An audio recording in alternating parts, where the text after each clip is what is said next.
Assalamualaikum warahmatullahi wabarakatuh. Halo Sobat Tani semuanya, dimanapun Anda berada. Jumpa lagi dengan channel kami, Subur Makmur Tani.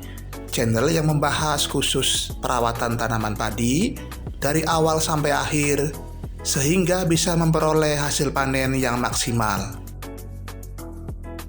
Pada episode kali ini, usia tanaman padi Inpari 32 HDP kami genap 20 hari setelah tanam. Pada usia 20 HST ini terlihat lahan sawah kami masih bersih dari tumbuhnya gulma-gulma. Itu karena efek penggunaan herbisida pratumbuh Tigor 10 WP.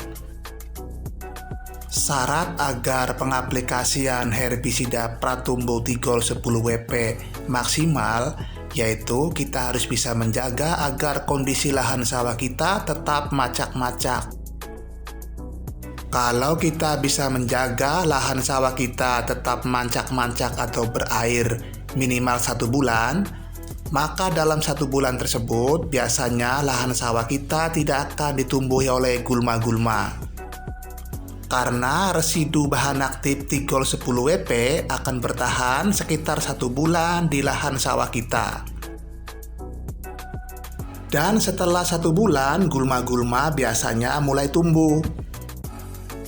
Tapi di usia tanaman padi 1 bulan, biasanya kanopi tanaman sudah mulai rapat dan menutup, sehingga pertumbuhan gulma dapat minimal. Permasalahan sekarang adalah di musim tanam yang kedua di tahun 2023 ini, curah hujan sudah mulai langka Sobat Tani. Sehingga air irigasi pun sudah mulai surut. Akibatnya lahan sawah pun sudah mulai tidak ada airnya, walaupun tanahnya tetap basah. Di sebagian lahan sawah kami yang sejak usia 2 minggu sudah tidak ada airnya, maka di usia 20 HST ini, gulma-gulma sudah mulai tumbuh Sobat Tani. Keberadaan gulma-gulma yang tumbuh di lahan sawah kita harus segera dikendalikan.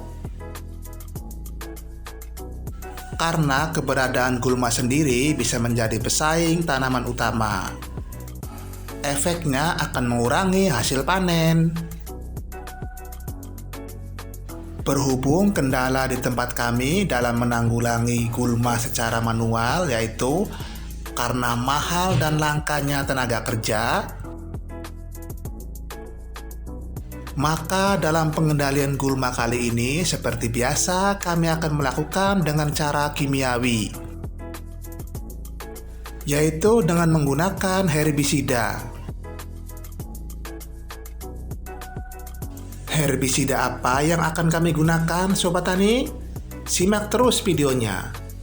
Tapi sebelum video ini lanjut, bagi Sobat Tani yang sudah subscribe, kami ucapkan terima kasih. Yang belum subscribe, dimohon like, komen, dan subscribe, serta nyalakan notifikasi tombol loncengnya, agar kami bisa terus berbagi pengalaman dalam bertani tanaman padi.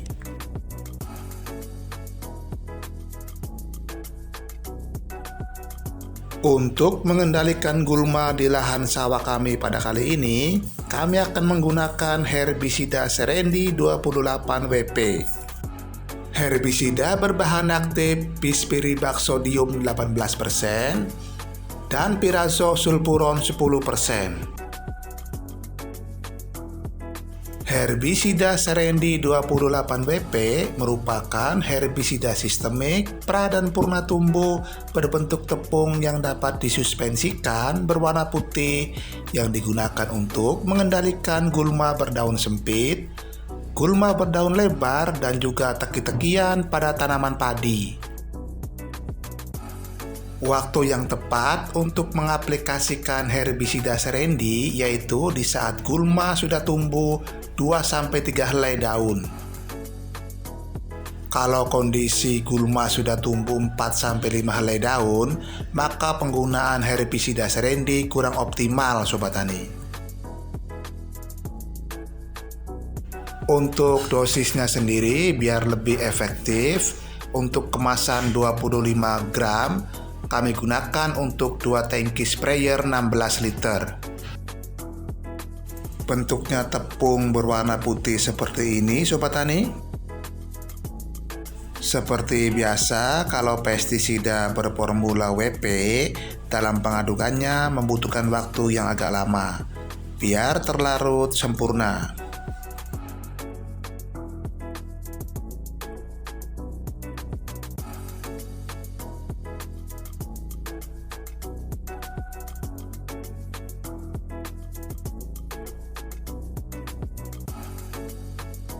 Cara penyepraiannya berbeda dengan penyepraian insek ataupun fungi Sobat Tani. Kita spraykan ke arah bawah, tepat di gulma-gulma tersebut tumbuh. Usahakan herbisida tidak mengenai daun tanaman padi Sobat Tani. Biasanya kalau mengenai daun tanaman padi, maka tanaman padi agak sedikit stres. Tapi khusus herbisida Serendi, walaupun mengenai daun tanaman padi, maka tanaman padi akan tetap aman Sobat Tani. Kami hanya untuk berjaga-jaga saja.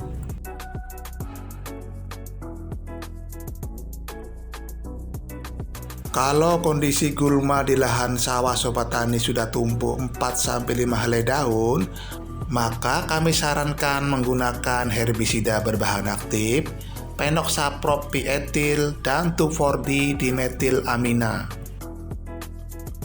Penggunaan dua bahan aktif herbisida selektif ini akan jauh lebih efektif dalam mengendalikan gulma yang sudah tumbuh 4-5 daun. Dan yang paling penting, 1 hari setelah pengaplikasian herbisida selektif, lahan sawah harus diairi agar bahan aktif herbisida dapat terserap sempurna dan merata, sehingga hasilnya akan maksimal. Bagi Sobat Tani yang khawatir setelah pengaplikasian herbisida selektif membuat daun tanaman padi menguning, caranya adalah 2 hari setelah penyepraian herbisida selektif, kita aplikasikan pemupukan yang kedua. Dengan dilakukan pemupukan, maka daun tanaman padi yang menguning akan kembali hijau dan segar. Oke Sobat Tani, sekian dulu video kali ini. Semoga bermanfaat. Kurang lebihnya kami mohon maaf. Nantikan video-video kami selanjutnya. Terima kasih dari kami Subur Makmur Tani. Wassalamualaikum.